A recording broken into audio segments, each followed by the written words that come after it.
Hi friends, ఈరోజు మనము రసం ఎలా చేయాలి ఏంటి అనేది చూపిస్తాను మీకు. ఒక టేబుల్ స్పూన్ అంతే కందిపప్పు నానబెట్టేసుకున్నానండి. ఇక్కడ నేను ఇప్పుడు ఈ టమాటాని 4 ముక్కలుగా చేసి ఇందులోనే పెట్టేస్తాను.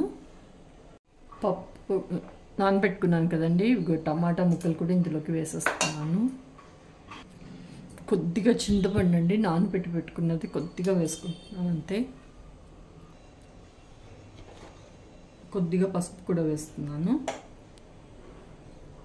ఇప్పుడు మూత పెట్టేసుకుందాం అండి. స్టవ్ మీద పెట్టేస్తాను. ఒక 3 విజిల్స్ రాగానే ఆఫ్ చేసేస్తాను. ఇప్పుడు ఓపెన్ చేసి చూద్దామండి. చూస్తున్నారు కదా, పప్పు కూడా ఉడికిపోయింది, టమాటా కూడా మెదుపుకున్నాం. ఇప్పుడు దీనికి మటుకు వెల్లుల్లి వేయొద్దండి. అల్లం వెల్లుల్లి పేస్ట్ కానీ వెల్లుల్లి పేస్ట్ కానీ అస్సలు వేయొద్దు. వేస్తే రసం బాగుండదు. ఈ ప్రొసీజర్లో చేసే రసానికి చెప్తున్నాను నేను.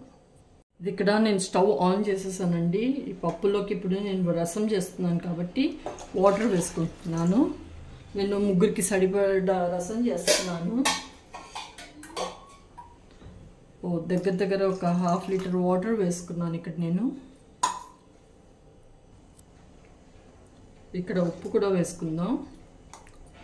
ఇది ఒకసారి మిక్స్ చేద్దామండి.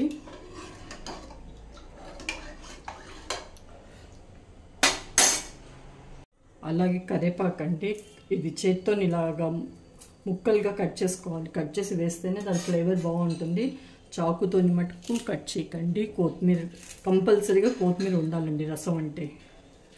నేను చేసే ప్రాసెస్ చూపిస్తున్నాను మీకు. నేను రెగ్యులర్గా ఏం చేసుకుంటానో అది చూపిస్తున్నాను. కొద్దిగా బెల్లం వేసుకుంటున్నాను. అది కంపల్సరీ ఏం లేదు, నేనైతే రెగ్యులర్గా వేస్తానండి. వేస్తేనే నాకు నచ్చుతుంది, అందుకే వేసుకున్నాను. నేను ఇందాక చేసుకున్నాను కదండి రసం పౌడర్, అది ఇక్కడ వేసేసుకుంటున్నాను.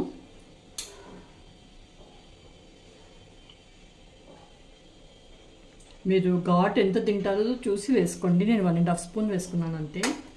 ఇప్పుడు మిక్స్ చేద్దాం.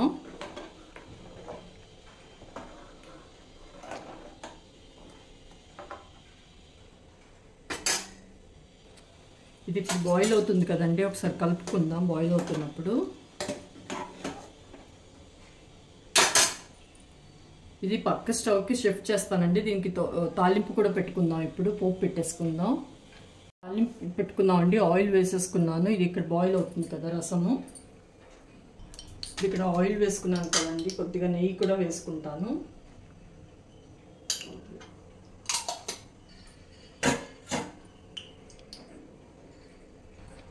ఇదండి ఇప్పుడు ఇక్కడ ఆవాలు వేస్తున్నాను. అలాగే జీలకర్ర వేసుకుందాం. కొద్దిగా మెంతుల పొడి అండి, ఎప్పుడు చేసి పెడతాను నేను. ఇంగు వేసుకుందాం. ఇంగు వేస్తేనే బాగుంటుంది రసం, కంపల్సరీగా వేయండి. పసుపు వేసుకున్నాను. కరివేపాకు ఇంకా ఎండుమిర్చి వేస్తున్నాను. ఇది బాయిల్ అవుతుంది కదండి ఈ రసం, ఇందులోకి ఇది వేసేస్తున్నాను. ఇప్పుడు తాలింపు పెట్టేస్తున్నాను. అంతే అండి, రసం అయిపోయింది. So simple, so easy. మీకు పౌడర్ కూడా చేయడం చూపించాను, రసం ఎట్లా పెట్టుకోవాలి కూడా చూపించాను. చూస్తున్నారు కదా, ఎంతో సింపుల్ అండ్ ఈజీ వేలో మీకు రసం చూపించాను. అందరూ తప్పకుండా ట్రై చేయండి. ఇదండి, నేను నెయ్యి వేస్తున్నాను ఈ రైస్కి. రసం రైస్ ఇట్లా నాకు ఇష్టం అండి. ఎక్కువ వేసుకొని క్వాంటిటీలో రసం తినడం నాకు ఇష్టం.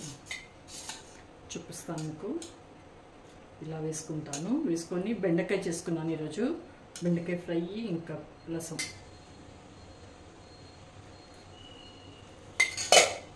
ఇలా తినడం నాకు ఇష్టం.